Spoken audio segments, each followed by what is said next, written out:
현대를 대변하는 말 중 하나는 소셜 미디어라고 말을 할 수가 있겠습니다.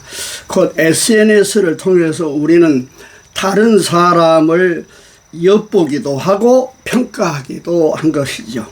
소셜 미디어를 통해서 몰랐던 사실을 알게 되고, 알기는 알았지만 잘못 알았던 것들의 진실도 알게 되는 것입니다. 그래서 많은 사람들이 SNS를 통해서 명성을 얻기도 합니다. 반대로 감추고 싶은 실수나 약점이 공개되어서 사회적인 지탄의 대상이 되기도 하지요.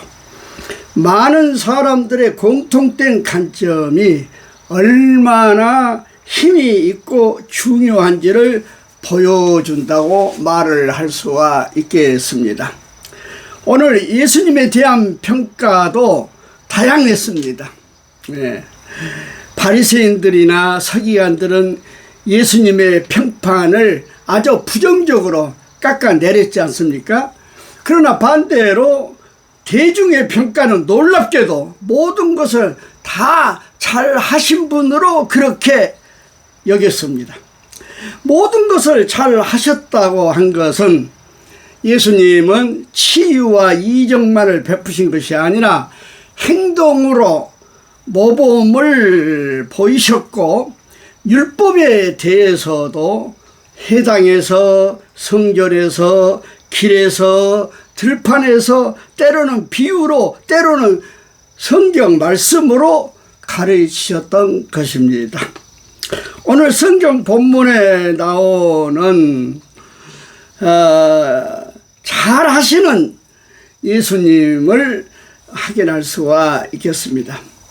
예수님께서 두로와 시돈 지방에 가셨다고 오늘 말씀하고 계시는데, 이 두로와 시돈 지방은 베니게의 중심 도시로서 유대 나라와 긴밀한 관계를 가지고 있었습니다. 그러나 역시 두로와 시돈 지방은 이방 지역이었습니다.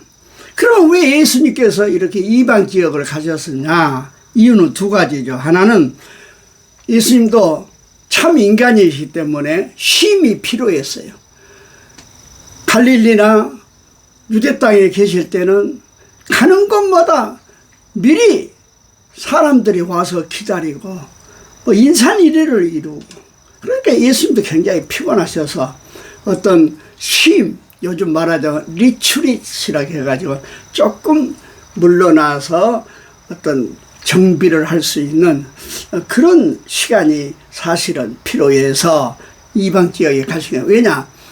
유대인들은 이방 지역은 발도 딛질 않거든요. 우리가 잘 아는 대로 예루살렘에서 갈릴리를 가려면 사마리아를 통과하면 가깝게 갈 수 있는데, 사마리아 땅은 이방 땅이나 해가지고서 저 동쪽 요단강을 빙빙 돌아서 갈릴리를 가는 사람들이 이 고집불통인 바로 유대인들 아닙니까?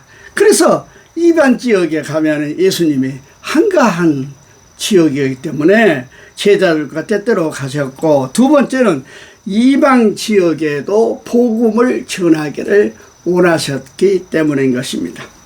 그런데 오늘 두로와 시돈 이방 지역에 갔을 때 한 이방 여인을 만나게 되었는데, 이 여인은 헬라파 여자로서 스로보니게 계통의 여인이라 그렇게 마태복음에서 이야기하고 있죠.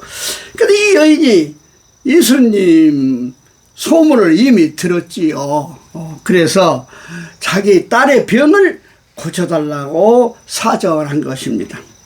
그 딸이 귀신 들렸다고 하는 이야기입니다. 여러분, 영적인 존재인 귀신에 대해서 오늘 마가는 더럽다고 표현한 거예요. 더러운 귀신, 귀신을 더럽다고 이야기합니다.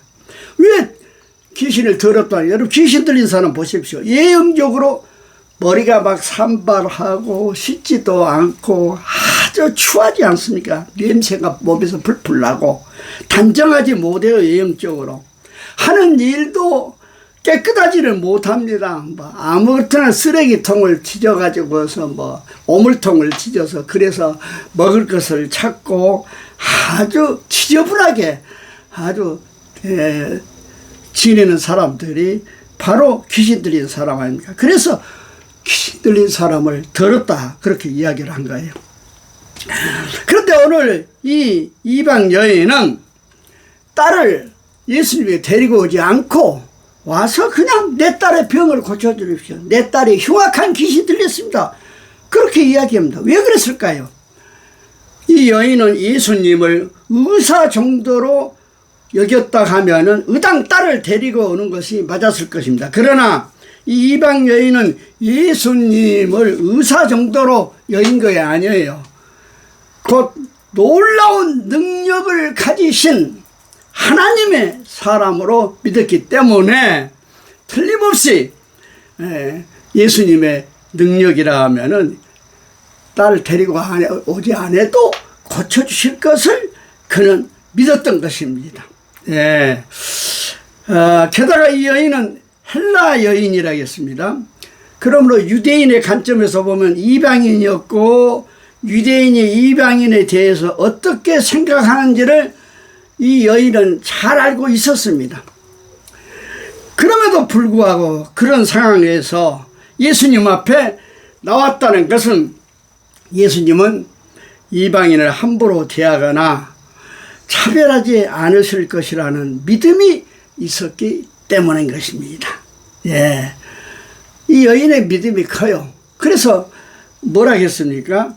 이 여인이 나를 불쌍히 여기사 내 딸의 병을 고쳐주시옵소서.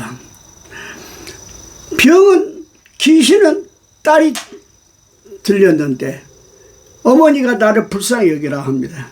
이것이 자식들의 어머니의 마음인 거예요. 자식들이 아프면 차라리 내가 아프고 자식이 나으면 좋겠다 하는 것이 그것이 어머니 마음 아니겠습니까? 그래서 그 딸 때문에 내가 죽을 지경입니다. 내가 가슴이 무너집니다. 내가 절망적인 인생을 삽니다. 그러므로 나를 불쌍히 여기시사 내 딸의 병을 고쳐주시옵소서. 그렇게 이야기한 거예요. 그랬을 때 우리 예수님께서 27절에 뭘 하겠습니까? 이르시되 자녀로 먼저 배불리 먹게 할지니 자녀의 떡을 취하여 개들에게 던짐이 마땅치 않다. 여기 자녀는 유대인을 말한 것이고 개들은 이방인을 말합니다. 이방인 젠타일 이방인을 개로 유대인들은 취급했기 때문에 그렇습니다. 그래서 유대인들은 세상에 태어나면 내가 이방인으로 태어나지 않고 유대인으로 태어난 걸 하나님 앞에 감사합니다. 그렇게 기도한다 하지 않습니까? 네? 여러분 예수님의 이 말씀 자녀로 먼저 배불리 먹게 할지니 자녀의 떡을 취하여 개들에게 던짐이 마땅치 않다. 이 말씀 자칫 들으면 실망할 만한 말을 여인에게 하신 것 아니겠습니까? 그럼에도 불구하고 네?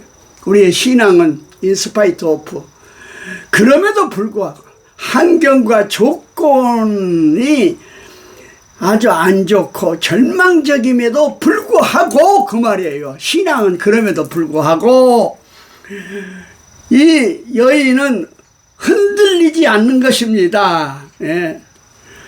또한 그만큼 딸의 구원이 필요한 상황인 것을 알 수가 있습니다. 예수님에 대한 신뢰가 그만큼 깊었다고 볼 수 있는 것입니다. 네. 그래서 이 여자가 뭐라고 대답합니까? 28절에 이르되 주여 올소이다마는 상 아래 개들도 아이들이 먹던 부스러기를 먹나이다. 네. 이 이방인의 예수님에 대한 집중된 마음이 얼마나 큰 것을 알 수 있고 결국은 이 여인의 예수님에 대한 집중된 마음이 예수님의 치유로 이어진 것입니다. 그렇습니다. 우리의 신앙은 콘센트레이션 집중해야 됩니다. 누구에게? 예수님에게 집중해야 된 것입니다. 네? 예수님은 이 여인의 믿음을 보시고 여인아 내 믿음이 크도다. 그러면서 귀신이 내 딸에게서 나갔느니라 말씀하시겠습니다. 네, 그렇습니다. 우리가 어떤 사람 자식이든지 이웃이든지 친구든지 그 사람의 구원을 위하여서 예수님에게 간구하면은 그 사람의 믿음이 아니라 간구하는 사람의 믿음을 보시고 하나님께서 응답하신다는 사실을 여러분 기억하시기 바랍니다. 그런 의미에서 중보 기도는 매우 중요한 거예요. 내가 어떤 사건을 위하고 내가 어떤 사람을 위하여서 내가 기도한다는 것, 그 굉장히 중요한 것입니다. 네, 놀라운 신앙의 발전이라고 볼 수 있는 것이고 놀라운 신앙의 말이죠. 큰 능력이라고 볼 수 있는 것입니다. 마침내 여자가 집에 돌아와 본즉 아이가 침상에 누워있는데 귀신이 나갔더라. 할렐루야.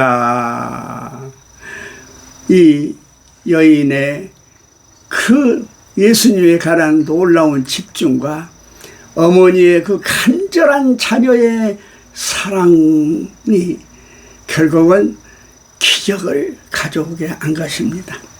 사랑하는 여러분, 우리도